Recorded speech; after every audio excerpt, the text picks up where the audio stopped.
तुम्ही विषय मांडल्यानंतर विरोधी पक्षालाही धडकी भरलेली होती की त्यांची पण स्पेस कुठेतरी गोठवली गेली होती, कारण इतके मुद्दे तुम्ही मांडत होतात. म्हणजे शेवटी काही लोकांनी तर बाहेर येऊन म्हटलं की हे पक्ष विरोधी नेते आहेत, असं आता मला वाटायला लागलं की आमची इतकी स्पेस खातायत ते. असं म्हणणारे 10-20 लोक असतील, पण महाराष्ट्राच्या जर 10 कोटी जनतेला असं वाटेल की आमचे प्रश्न मांडणारा कोणीतरी आमदार आहे, तर मला वाटतं की या 10 लोकांचा विचार कधीच करायचा नाही. 10 कोटी लोकांच्या मनात काय तो विचार करणं माझ्यासाठी जास्त अति आवश्यक आहे, गरजेचं आहे. आणि मग याची जाणीव आहे की कोणतंही पद स्थायी नाही आहे, पद आगा आहे, जाणार आहे.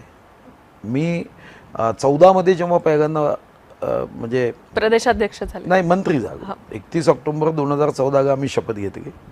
तर लायब्ररीतून एकाने मग लिस्ट आणून दिली. 1935 पासूनची ती लिस्ट होती आणि 495 मंत्री झाले होते.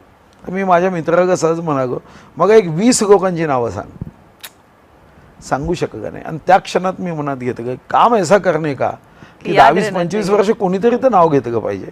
आता जेव्हा राज्यगीत वाजेल तेव्हा निश्चितपणे राज्यगीत जरी लिहिणारे श्रेष्ठ कवी होते, पण राज्यगीत जे आहे त्या गीताला राज्यगीत हा ही दर्जा, कन्सेप्ट मुळात घेऊन येणं. दानपट्टा मी राज्यशस्त्र केलं. आज आमचा दानपट्टा हे जगामध्ये हे वैशिष्ट्य आमचं मराठ्यांचं होतं.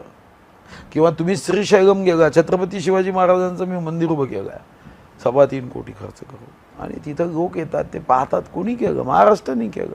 कारण तिथं छत्रपती शिवाजी महाराजांनी तपश्चर्या केली होती. तर असे अनेक कामं आहे की ज्या कामामध्ये मी आनंदाने सांगू शकतो. तुम्ही आता पंढरपूर केला तर तुळशी वृंदावन तुमच्या लक्षात येईल. किंवा तुम्ही शिखर शिंगणापूर गेला, छत्रपती शिवाजी महाराजांचं ते कुलदैवत आहे. तिथं पहिलं बेगाचं पान मिळत नव्हतं, मी 1200 झाडं वाढवली तिथं बेगाची. आता तुम्हाला